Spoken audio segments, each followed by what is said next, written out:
Yes, we are live, and okay, we have already got a comment. When will it start? So I'm assuming Bharadwaj is quite a celebrity. I've never had this kind of comment. So That's nice. yeah, it's nice. So I'll just wait for a while until people confirm that if they can hear us properly and see us, and then we'll continue with the session. Sure, sounds good.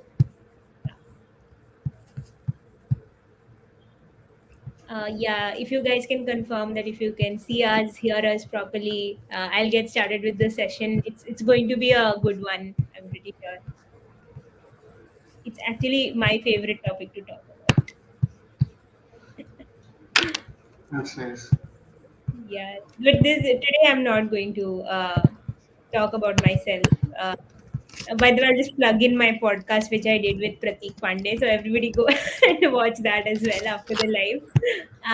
Yeah, I think everybody can hear us. So we'll get started. And very excited to have you on, Bharadwaj. Thank you for joining me and at such a short notice.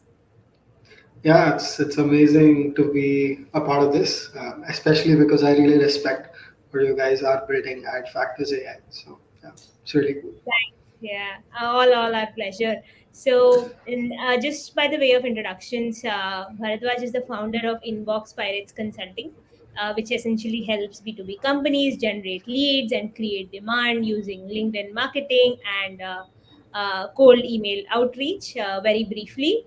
So, what I think as of today, you guys have some 300 or 400 customers that work with you with all of these for your offerings. So today, what we are going to do is we are going to talk about LinkedIn ABM, but with organic. I personally did not know about how to do ABM with organic. So it was quite a revelation for me when I was reading up about your company and what you have done as a founder. So that was quite intriguing, and we'll share those learnings with the audience. So yeah, now I'll just how I'll drive this session is we'll have a conversation of around 20 minutes. I have a lot of questions to ask, but I'll keep myself restricted to some five or six, and then we'll move on to the audience questions, right? So everybody who's listening in can put their questions in the comment section. We are definitely going to take it towards the end. Cool. So first of all, Bharadwaj, my first question is, I have been on LinkedIn for a decent amount of time, and we have done whatever we have to do in factors. I never knew you can do one-to-one or ABM with LinkedIn, right? Tell me what are the specific, organic or creative ways that you can engage with potential leads on LinkedIn, that too organically without any monetary investment. Understood. Now, before I answer that question, I also want to add that before you do all of this, you really need to understand if your business is going to be grown with ABM or is it just a volume game. So if you have a product or an offering that's much wider in TAM, ABM is essentially always going to go fall flat in terms of just volume. So we had a company nearby that's doing catering. And they were really intrigued about our webinar and they were like, let's do ABM. You really have to evaluate that I have only a certain set of accounts that I can really activate, and that is why I've started to ABM in the first place. So that's one thing to get started on.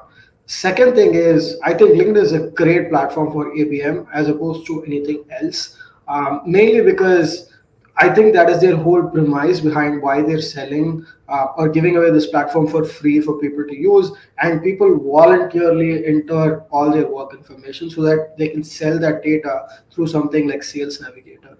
So, of course, deciding whether or not you want to do one-to-one is the first question. First question's answer, but then figuring out a way to creatively reach out to those people or like comment on their feed is what we're going to be talking about essentially. So you can definitely do that using LinkedIn. And if you look at the platform overall, you can break it down. This is not just for LinkedIn, for any platform. You can essentially break it down on the actions that you are allowed to do and the actions that you want your customers to do. So what can you do in the platform? You can conduct webinars, you can post content. The type of content can be different. So you can post text posts, you can post carousels, you can post polls. You can create a newsletter within the platform. You can send out invitations. You can use Sales Navigator to create these specific lists. You can reply to comments. And these are pretty much high level activities. And what I've seen is if you reduce the number of activities and have a set number of really good volume that you want to do, it's always going to work. So that's how I would get started, is to figure out what are my actions and what are the repeatable things that I can do. Here is my breakdown. You need to be doing at least 20 comments per day. And out of those 20, 10 should be replies to your customers in other people's comments. And then in terms of the invite part, you get about 250 outbound connections, and you have to be really strategic about that. So break that down by thought leaders, engagement people, as well as people who can afford to buy from you. Now, the funny part is people who will give you lots of money are C-suite people. They visit LinkedIn only on Monday, and Yeah. they are not going to be liking or commenting on your specific post. So, what rather needs to be done is you get other people from their organization to constantly like your content because they are logging in more often, and then you use that as a ladder to start reaching them eventually when they start logging in. That's one way. Second thing is you really need to figure out what are the things that they are interested in. And it could be something completely irrelevant to what you have. Let's say I'm targeting a lot of seed stage founders. They are always going to be hanging out in all these investment partners. Now, I have nothing to sell related to financial data, but I'm still going to keep myself updated on those topics because I know that is where my ideal customers are going to hang out. So that's the comment part of it. So invites, comments, and most importantly, we also need to talk about this misconception of what I mean by a comment. A comment is essentially an addition to the post. So think of it as you expanding on what the author has written based on your experience, authority, and trust. So you can't just say random stuff. You need to have numbers to back it up, or it has to be experience driven.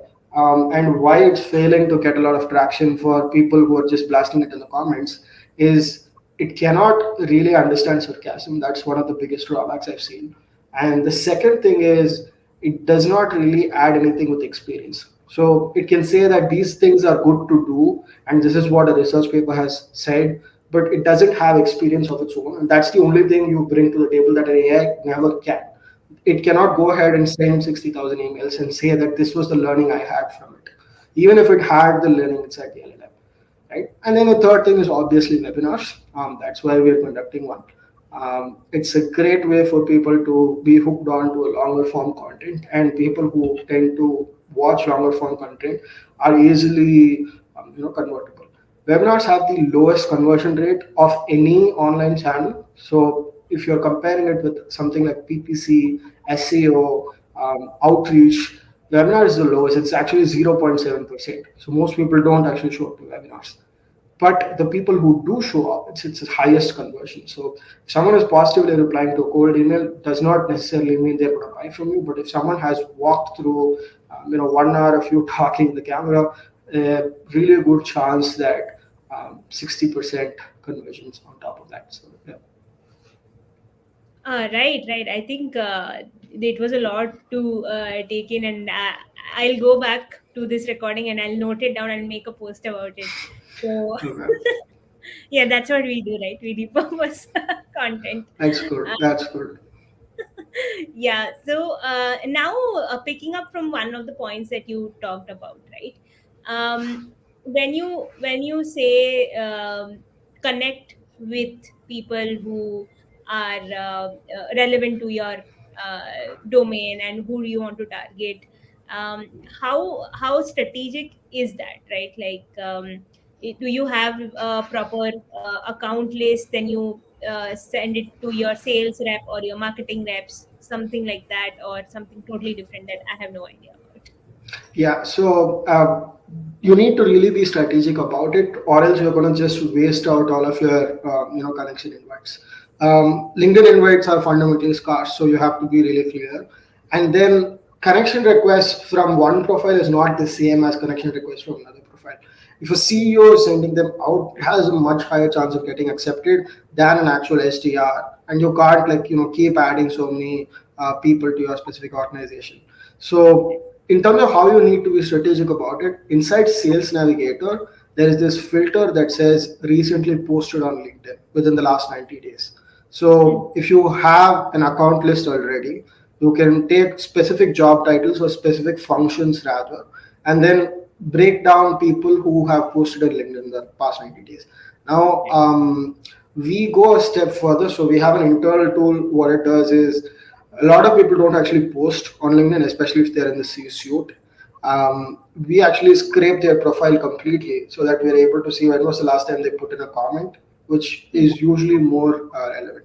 So how strategic you want to be with that depends on your specific company's tactics. Some people, for the people who are not active on the platform, they just target them with email or ads, right? Some people just give up on those leads. Some people still send them a request and then wait for it to get accepted 3 months from now, 6 months from now.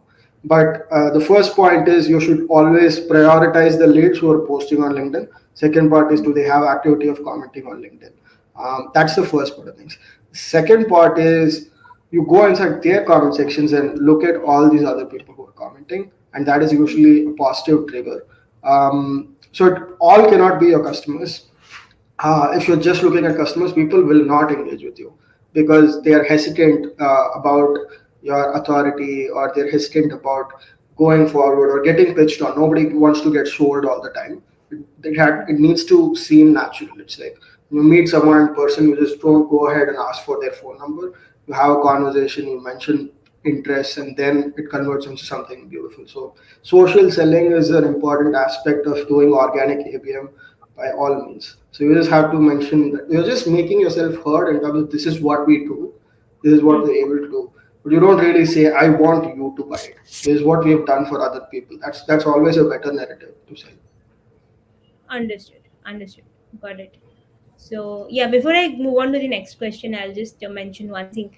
So if you guys have any questions for us, do put it in the comments so that I have an estimate to how much time I should give to the question answer session, and I'll speak a little bit less. So yeah, now going back to the questions. We also talked about driving webinar attendance through LinkedIn Lives or even general webinar for that matter. What tactics do you employ to target and invite high quality attendees? Understood. So it's a really good question because a lot CEOs or VPs or any decision maker of any company doesn't really have the time to go ahead and attend webinars. That's just the reality. I love listening to webinars if it's at the right time. So I think timing is one important thing that most people overlook. I even mentioned that. So if your audiences is predominantly in the US and then you're hosting it in the afternoon in India, it's not going to make sense. Try to figure out all the positive, like if you're in India selling to the US, then figure out all the positive overlaps. So 6 7:30 happens to be a good time because it's like very early in California. It's okay in the East Coast, people are just waking up, and then UK can still join because like they're 5:30 ahead behind us. Australia, you just can't put them in. So that's just how time will work. Second part of that is you have to create enough content for people to have a reason to join, as in like if you can bundle up some value packs within the webinar, Mm, that's usually a huge reason for people to join.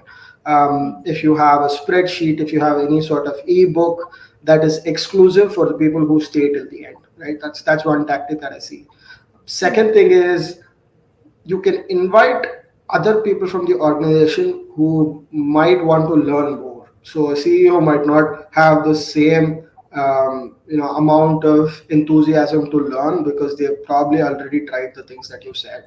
Except one or two mini hacks, they understand the high level strategy and they don't really have an incentive to go through the mini hacks. Somebody who's going to implement it on the field for an SDR, getting one more meeting that month is going to be much more valuable than it is for a VP of sales. But you are going to sell to the VP of sales. You just have to invite them, but also invite other people in their organization so that they talk more about your product or service within the organization. That's one strategy. Another thing is I always recommend native LinkedIn invites. So LinkedIn allows you to do this 1,000 native LinkedIn invites for an event Yeah. per person. So if you have 5 people in your organization, that's 5,000 invites. You might not have a lot of overlap also, which is a good thing. So that is one important strategy to keep in place. And then stop reposting the same content. Like the biggest mistake that most people do is like they have one video or one image with both of the speakers' faces, and then they just like keep reposting that. So that is one big red flag. Another thing is it's better to have someone who already has an audience. So if you're enthusiastic about a topic, it's always nice to also invite a guest so that there is sharing as well as more reach in general. So that works. And again, taking Q&As really help a lot. People don't want to just get sold on. There's a knowledge session, like you said. So taking question and answers in the webinars so that people can ask a CEO of a very big company that they cannot really ask or reach them using other platforms. These are some things that tend to work in terms of like advertising your webinar to get more attendees.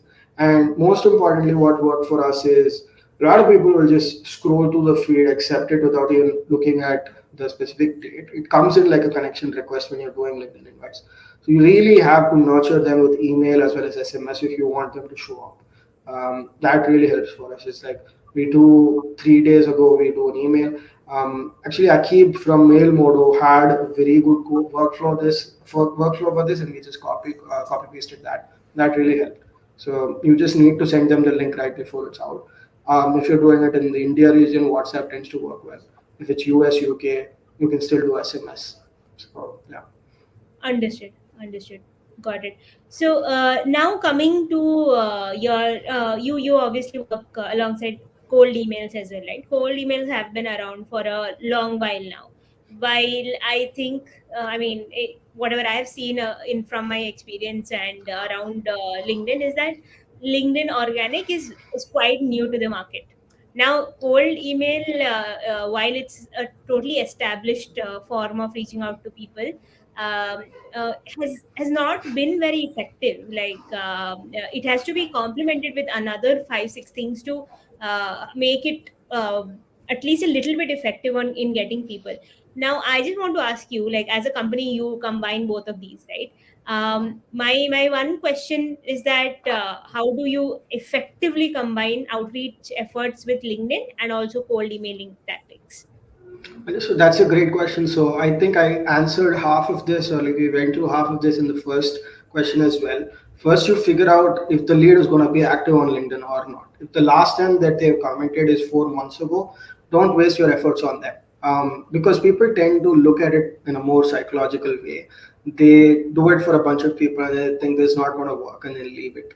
That's for anything that I say. It's like unless you do it in volume and you do the right set of actions, you will not know if these strategies work or not.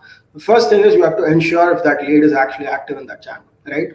And on top of that, you have to understand how the industry is actually moving. My favorite way, there are a couple of ethical ways to do this, there are non-ethical ways to do this, but basically just going through the reviews of your competitors to see how they are attracting in most of their clients, and is social a part of that makes a crucial role. And we have a cybersecurity client. 9 out of 10 cybersecurity purchases are actually made through a vendor.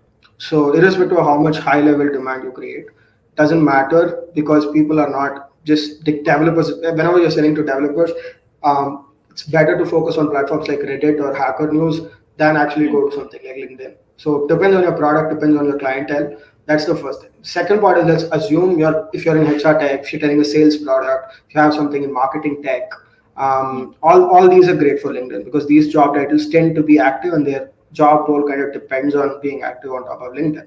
For these sort of people and these sort of products, first you want to add them to your network. We did this A/B test of over 60, 70K profiles. We realized that connection messages are not useful if you have more than 10 mutual friends. So if you have more than 10 mutuals and you still include a connection note, people just know for a fact that this person is just going to sell me something. You want to really avoid that. You want to say, I have nothing to sell. I'm just here to be your friend or whatever. mm, And then basically you're just telling them what you have to offer using content and case studies. Now, the type of content, there are just two types of content that really work. A, you're going to talk about testimonials of previous clients that you work with, and B, you're going to educate your audience on what works, like what can be achieved through your specific tool, or what can be achieved through your specific service, right? These are the mm, only two things that act as a bottom of the funnel in order for them to convert. But every day you can't keep posting bottom of the funnel content because that will get only like 500, 600 impressions. I like combining this with actual numbers. So if you can actually combine it with the amount of revenue impact it has had, that's the best thing that you can do. Top of the level would be like creating listicles on tools that you have to use. You have to understand the point is not to just sell your product. The point is to enable these people to get better at their job and their businesses. That's what any product or anything that you have to sell, it has to make their lives better. And it doesn't have to be, it cannot be your solution that makes their life better alone. So for example, if you're selling factors AI, sure, it helps with all of these analytics, but they have to do some actions in order to get those analytics in. So you could post about like how people need to create better LinkedIn ad creatives, even though it has nothing to do with that factors AI. To track the effectiveness of those ad campaigns, they need factors AI, right? But you still need to educate them on what actions that need to be done, jobs to be done by them, right? So this is the first thing. Second thing is you want to keep your outreach mostly on email, and this is what I figured out. Now there is an incentive for a lot of people to keep their inboxes clean. I keep my inbox clean. I don't have any read messages right now, and okay, I have 11 new messages after I start this, but before that it's completely clean, right? So and I know a lot of people are like that, and the best example to look at is Superhuman. Like why are CEOs paying $30 subscriptions to keep their mm, inboxes clean is one big question. If you take LinkedIn as a platform, they can't, nobody has an incentive to actually clean their inbox. So that is why people don't respond to texts. But LinkedIn has this amazing feature called online. So some people disable it specifically within the settings. But if you can just go ahead and ping them when they're online, even if they choose not to respond, that you can rehook them with cold email, and that works. Second thing is people really, really love it when you have something public to say. When it's private, people think you're a salesperson, you are here to sell me something, and I feel pitch slapped. You just made me feel that I'm going to be your friend, and now you're just telling me you want my money, and people really hate that feeling. So how mm, we tackle that is essentially just by saying that we have free stuff to give away, or like we have insights to give away. Most of the time, it's just information that you know that can surprise them. And if you don't have information on things that can surprise them, you shouldn't be building a product in that space in the first place, or you should not be selling a service to someone who knows more than you. So you must have something contemporary to add. And using comments is a huge feature. So I've talked about sending them messages and what type of messages, when to send those messages, as well as comments, when to do those comments, and how those comments need to be written. And yeah, then this needs to be combined with on top of email outreach. Now I have seen that a lot of people, when they're doing cold email outreach, they miss this feature of adding a profile picture to their Gmail inboxes. So if you have a mm, Gmail inbox and you match it with the Gmail inbox, your profile picture will be shown. There is also a setting for which you have to enable this, or it will be only shown to people within your organization, right? mm, And then same for Outlook to Outlook. So if you match this, you'll also get higher email deliverability, and it comes off as more genuine. So a lot of people make the mistake of not having a profile picture, and that profile picture needs to be matched with the LinkedIn profile picture. I'll tell you why. Nobody remembers names anymore. I have a huge time figuring out, like I meet at least 50 people on a week who are in SaaS. So I have a very high, very, very less chance of remembering someone's name.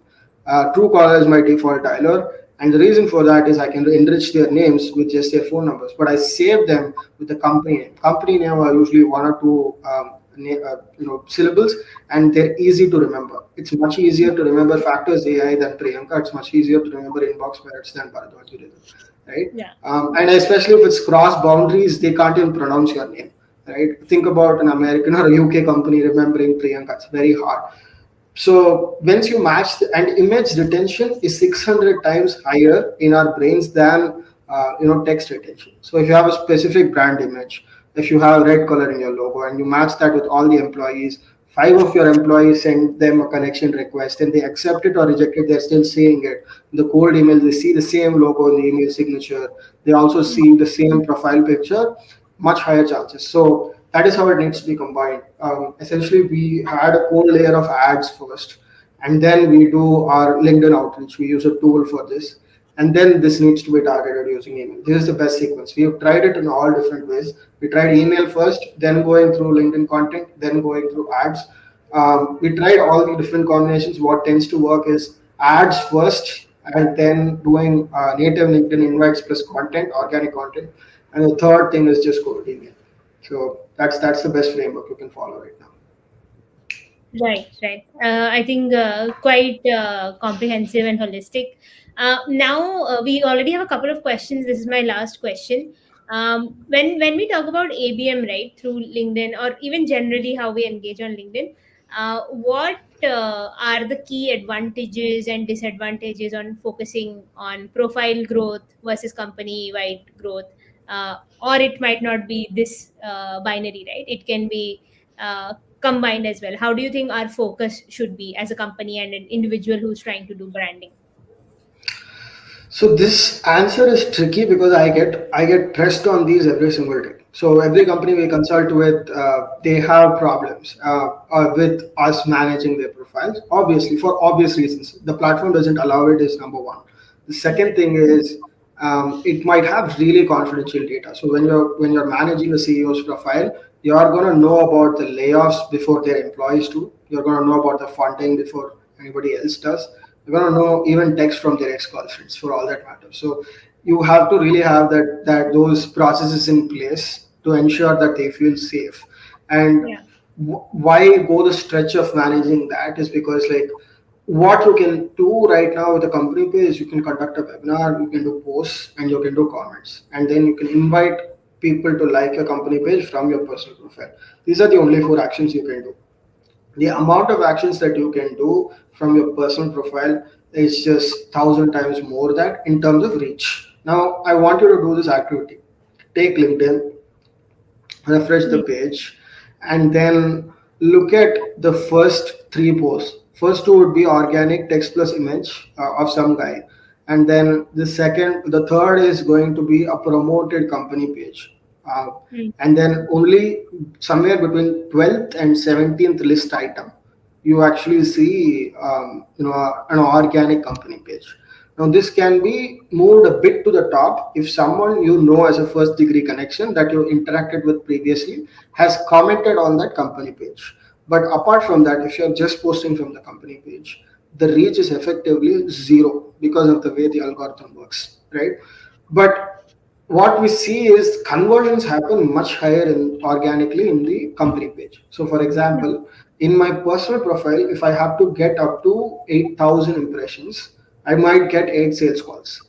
But in the company page, if I get up to 500 impressions, it's more than 5 sales calls. So it's like the leverage is just extremely high, but it's not shown to a lot of people. So you have to comment from your personal profile on the company page. And before that, you have to generate an audience that you can do only with your personal profile, invite them to like the company page. And after you do this consistently, after you have a really good following, then you can start doing it. But it's just how the platform penalizes company pages. And you can just measure that by looking at your feed and how often company pages show up. So that's how it is. yeah. I would just like to add like my experience on it, right? I think people buy from people, right? It's the basic marketing sales fundamentals. What essentially happens is that like you said earlier, people do not remember company or the product. They remember what the value is, and what sort of a problem solving nature does that person at least talk about, right? And then they relate you with factors, is doing this, or refined labs is doing this, and all of those things, right? It's always the people, right? If you see in something like a lavender, who they're quite big on LinkedIn, right? Correct. I, yeah, I didn't I knew lavender later, but I first knew who's Will, and You correct. similarly Yeah. what they do, because when I was doing sales, I didn't know Lavender, but I was like, oh, who is this person talking about cold emails all day long? So yeah, that is how humans work. This has happened. Internet, no internet, it's the same thing. So that is also something that I have observed. I would add another second point is that within the company, it's one person driving the entire narrative can be quite underwhelming for as a effort, but overwhelming for that one person. Right. So I just think in a company there should be at least 2 3 people who are driving this narrative on the platform for you. Uh, Definitely, definitely. And like even from a, I just like to add to that, hate to interject you, but even looking at it from a company perspective, right? A lot of founders, when they speak to me, they say that, see, I know this is working, but the problem is I cannot go to an investor meeting to raise the next round and say that part of our GTM strategy. I cannot say it's a part of our GTM strategy because essentially the value of your company is mostly about removing all the founders and then looking at how long it can go in automation. So that's how investors look at companies. They don't want companies where it's so dependent on specific founders that the product needs those specific people to run. And there's inherent platform risk. I know so many people who get their profiles banned, and then they just like you cannot run a business on top of someone's LinkedIn profile, right? So one thing that has helped is you can recycle content. Now the difference between SEO or like any other content is like it's indexable, so people are searching for it. But if you look at the time frame of a social media post, it's not more than 48 hours. So after 48 hours, much higher on LinkedIn, but like max 3 days. If unless it's this person who always engages with you and then they have not logged onto the platform for a very long time, but yeah. 48 hours is what you get. So people forget, and new connections get added to your profile every single day. What we recommend is like making some generic stuff apart from a couple of personal posts, and then just like recycle that after 2 or 3 months, and that can make all the difference. Yeah, right. Yeah, I think very, very great insights. I know we have a few questions coming in, but I'll just ask you one thing that people generally ask, right? The thing is, being very social does not come easily to a lot of people or naturally to a lot of people, right? And being on social media uh, is not quite common. I mean, at least being on social media is common, but putting out yourself out there, people do hesitate, right, for their own natural personality and all of that. How do you think a company or a marketing strategist should approach this question, right? So yeah, uh, So my I mean, this I wish I knew the answer to this. Like for example, in some companies, we just know that if we do higher volume or like if we just pitch a bit more and be more personal, we'll just generate more. Like some people hate posting their images online. Okay, yeah, we work with a lot of people who are comparatively older than us who don't have this concept of like when they grew up, they didn't have this concept of like taking pictures. But if you look at what is working in the algorithm, a lot of it is like posting a picture and then adding an irrelevant caption to that.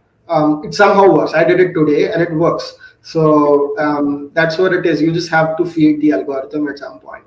So to answer that, it's about like it's a lot of it is just show and tell. Like people will be hesitant in the beginning, especially if you're a marketing strategist and you want to say something to the CEO. They don't really have a reason to believe you. If you can reciprocate that at a smaller scale with your own profile or the company page and show the data saying that listen, irrespective of us liking it or not, we know that this works. And that's always what I always do. It's like I take other profiles, I look at yeah, the analytics, look at the signups, and say that this is working for other people and we should try it, right? And there also you push the wheel up to only some extent. So some people, their personality type is like, I don't want to post memes. I don't want to post any funny content. I would not engage with funny content. yeah, And they're also worried about like the already first, like if you know someone for a very long time, you know how they start to write. So if you've yeah, known someone as a first degree circle for a very long time, and somebody else steps in, a marketing strategist steps in, they kind of change it. It's very noticeable from upfront, and you don't mm, really want that. So mm, there's no one clear answer to this. It's just there's a good chance LinkedIn could not work for you as well. So if you're not able to reciprocate that with your profile or whoever is trying to convince someone else, then maybe LinkedIn is not for you. But I just know for most tech products, most marketing products, most HR products, most Correct. consulting products, it works. So then we just look at other people who have done certain content and then reciprocate that. See if you're able to get results. If not, Yeah. move to another channel. That's what I recommend. Right. Yeah, right. Like for factors, right? We sell to marketers and salespeople, RevOps people. LinkedIn is filled with these people. Our audience is such. But whoever is maybe selling to tech people and proper technology people, so engineers and all of that, might or might not work out. So quite a experimental thing, correct? Now I'll start taking questions. Thank you for everybody for waiting. Before that, Vijay has asked if there will be a summary of what we are discussing. Yes, I'll put up a summary for sure, and we'll also Sure. put it up on Factor's own website. That might take a time, but I will make a summary post for sure. So now, Ravi has asked what all things we should do and consider to grow our profile to 10K. I want to attract e-commerce CEOs. Okay, so that's a good question. First of all, I want you to really evaluate if followers is the biggest metric that you want to go by. I know a lot of people who have less number of followers who have a much more viable audience. Like my goal was to increase the number of followers. Then I realized that I don't really have anything to sell to them. I'm not interested in selling ebooks or courses for now. So that's not much you can do. So depending on your ticket size, you want to understand: do you want a concentrated pool of high target value clients, or do you have something like an ebook, something like a course that doesn't require a lot of your effort? Once you decided that, or like I'm just going to take that question as you want to grow on LinkedIn, the easiest hack you can do is like look at what e-commerce people are constantly liking, and you will find a common trend. So I'm just making this on the top of my head, but you have to do more in-depth research about your existing clientele to figure this out. So look at what are they liking on, as well as what are they commenting on. And there's a good chance that they are liking on stuff about redesign, conversion rate optimization, right? So first, I would make 5 pieces of content on like improving conversion rate optimization. I would include a case study if you have it. I'd include a testimonial if you have it, or I would include all these terms that they should know about. That is the content part of things. That is the education part of things. Second thing is create these mini lead magnets, right? So start creating a list of 50 design templates for your Mm, e-commerce store, or like 50 chat gpt prompts to write better SEO driven Shopify descriptions. So essentially just taking that and then gating it. So you just have to say that for you to access this, just come ahead and DM me or comment on this post, I'll reach out to you. That works really well. There's a reason why people do it, even though the platform is now trying to limit that, but it still works. And you'll get intense amount of followers because they are getting actual value. I think that is how I majorly grew my LinkedIn profile. At one point, I decided I don't want to do that anymore. Maybe I will come back to that. But essentially, just creating content of what you know is going to be relevant to the people of the job titles that you're targeting. So if you're targeting SDRs, what do they do? Look at all the activities they do. SDRs are always building lists. SDRs are struggling with technographics. SDRs are sending calendar invites. SDRs are replying and following up to emails. SDRs are getting on sales calls. They're writing post meeting summary. So if you can just break down any job titles based on their job description, YC or any job portal, look at their responsibilities. What are the key KPIs associated to that job title? And then based on that, you can just figure out something that will add up value. That is a Google Doc, could be an inspiration library. So let's say I want to target marketeers. I'm just going to go ahead and look at the top 50 most popular ad campaigns in history. Right, it would just be a blog post. You just have to add a bit of research on that. And social media is like a place where there's almost every information that's on Google, but it's not discoverable, right? Social, think of LinkedIn like TikTok. It's like people are strolling through, they might eventually find something. Versus on Google, they don't even know what to search. So take all that information, bundle it up, gate it so that you get their emails as well as their phone numbers to access that specific content. Make them like the post, make them repost it. Always tend to work. And like you just have to go with the mindset of I'm here to help people on a very top of the funnel way. It's like a lot of conversations that you will not have a direct impact to revenue. And I see people missing out on those opportunities all the time. Like your competitors are going to notice you first, and you're going to think that, oh, I'm not going to make money off a competitor, so I'm not going to accept his friend request. That's actually a very bad way to look at it, because you could actually collaborate with that person. You could make a podcast together. You might have a different segment.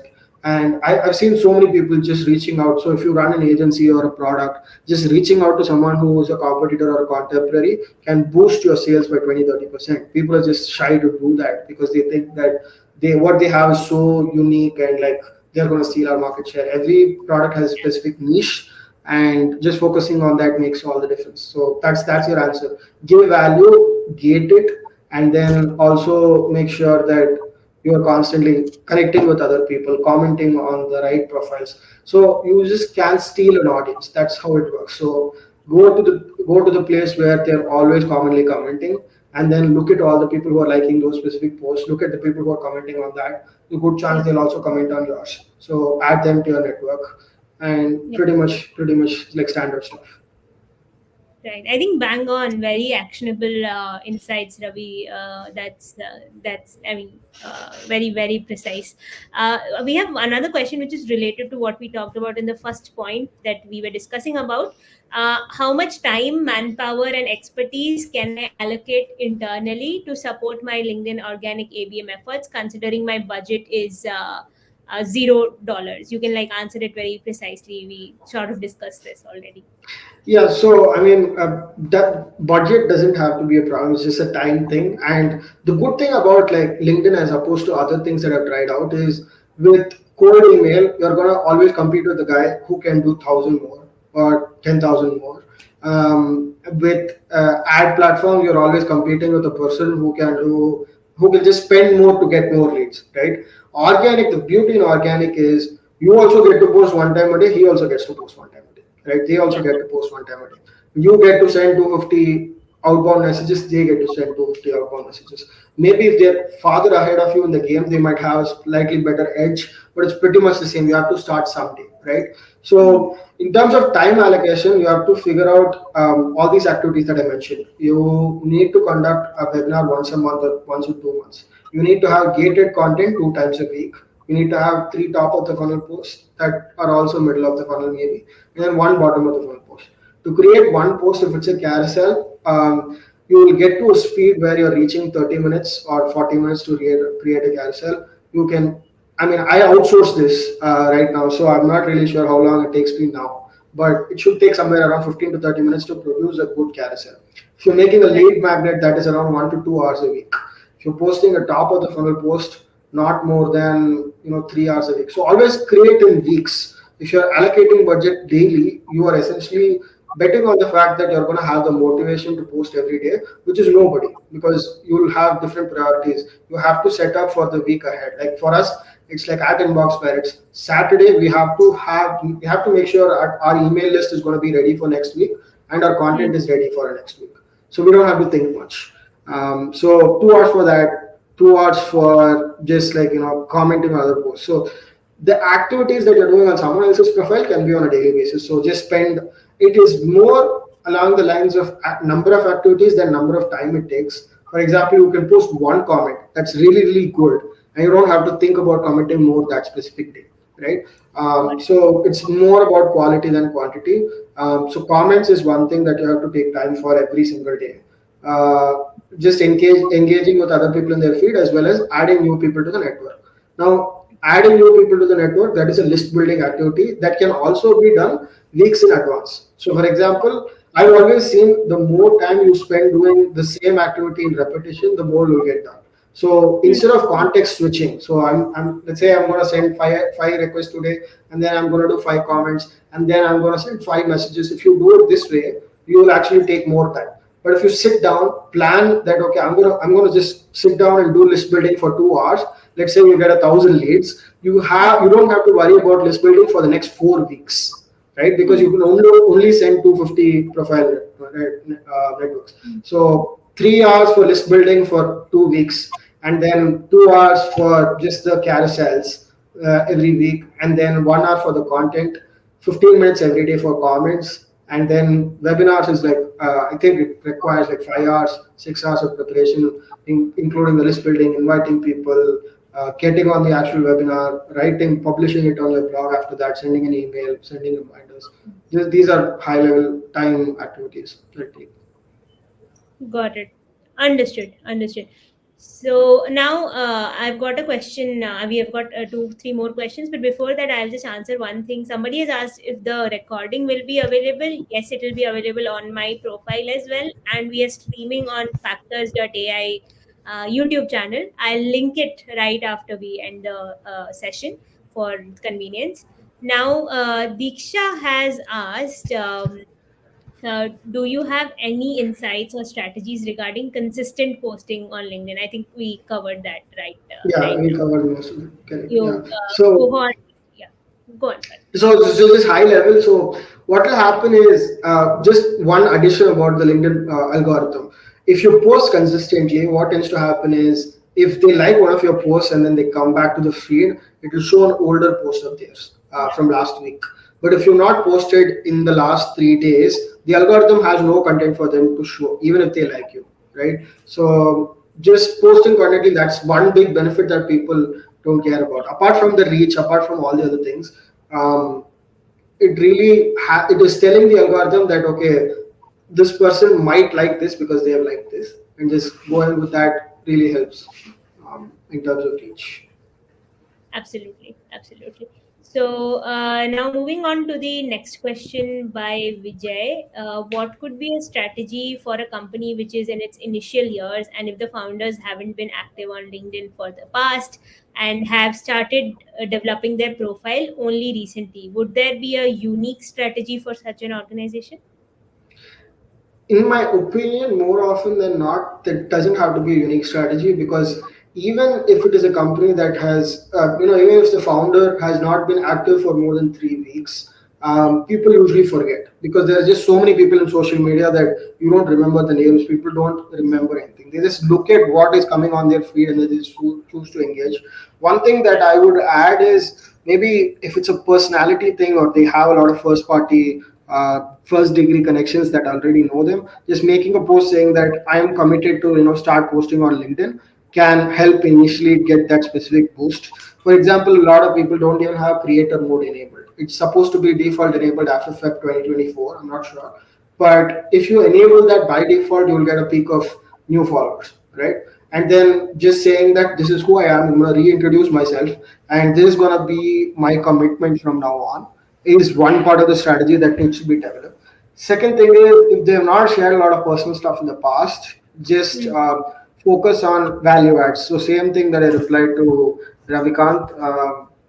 Just focus on lead magnets that you can create, value adds, and collaborating with other creators who have slightly bigger audiences, and just Right. commenting on that regularly can make a day and night difference. So I would be heavy on commenting than actually posting for this part of a profile if they have not been active at all, and then like making a post about their commitment to start fresh, and then talking more about don't pitch for 2 months, Hmm. then start pitching about the product. But like optimize your profile so that the signups or new business inquiries still happen. But then don't pitch on the post for the first 2 months. Just focus on like adding more people to follow. It's like Right. doesn't matter if they're from a different geography. Doesn't matter if there's no ICP fit. Doesn't matter in the beginning. Got it. Understood. Understood. So we have the last question for now. We can take one more question, but yeah, for now, this is the last question. What strategies can be employed if prospects do not respond on LinkedIn messages despite several follow ups? Yeah, Yeah, what's so I think I went through this again. So I have an answer which I really hate when other people do it to me, but I just know for a fact this works. If the next time they post something on LinkedIn, just comment on it, say that, "Hey Sangeeta, I've actually sent you a DM. Can you please check it?" And it comes off bad with your specific personality, but people on the outside would not judge you because they do not know the sales message. But I don't recommend doing this often because I get annoyed when other people do it. But does it work? Yes, I do reply to those sort of emails. else. Second thing is, don't be so heavy on any platform. That's what I always understood. It's like when I came from a product mindset, if for example I'm building a product and my product only allows you to send email, I would just be so fixed on the agenda that email is better than LinkedIn, email is better than SMS, email is better than WhatsApp. The truth is, every market is going to be different, every person is going to be different. I like being sold on email over LinkedIn. I love cold calls. When people cold call me, I love to get sold on that compared to email. Some people hate cold calls, so it's a personality thing, and you should consider, switching up your specific platform. So one hack I can give you is like directly share a Google Doc with them of all your value adds instead of like giving vague messages. So Google Drive, what it tends to do is like you can add someone as a collaborator and they tend to look at it. So that works. If not, you can try video. So if you have a Loom, you can send that directly. Some people are get activated on video. I hate video. Or call them up, right? You can get cheap phone numbers with Apollo. Yeah. If that doesn't work, there are so many other data providers. Calling them up usually works. But you don't have to spend so much time on one lead if you are not sure about their buying intent. There's always going to be at least a bit more volume that you can do, but keep coming back. Try revamping that. So we recommend somewhere between 8 to 12 follow-ups, but those 8 12 follow-ups are not in the same pace. So people tend to do 2 days later, 2 days later, 2 days later. You can come to this account 3 months later also. So try to space it out as much as possible so you have a higher chance. Keep commenting on their post, keep liking their post whenever they post, so that they remind that okay, this person is messaging me, I should probably look at their message. Try email if that does not work. Try cold calls, try sending looms, try sending Google Docs. These are Right. some good strategies. Yeah. And if they still don't, it's like that should be a part of a sales philosophy. It's like CEO of Salesforce has this written on the wall. Some will, some won't. Who cares? Move on. So some people just don't like buying stuff. Yeah. So they just won't move on. Right, yeah, move on. That's that's a good philosophy to live by. Yeah. So yeah, I think that is all the questions that we had. And if you have any other questions, do put it on the comment section.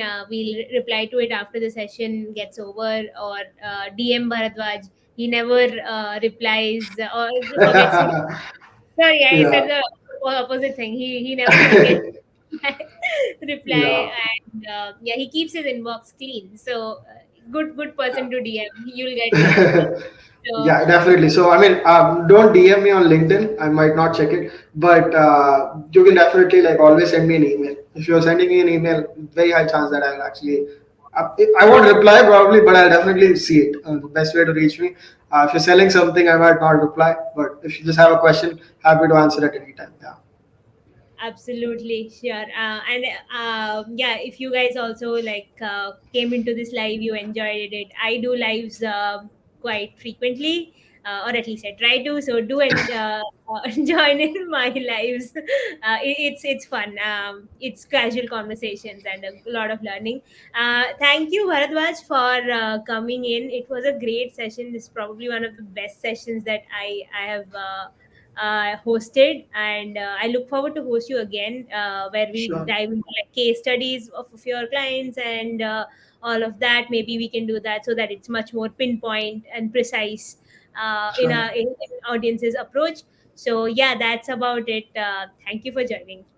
Yeah. Thanks a lot for having me. Thank Bye. you. Bye everyone.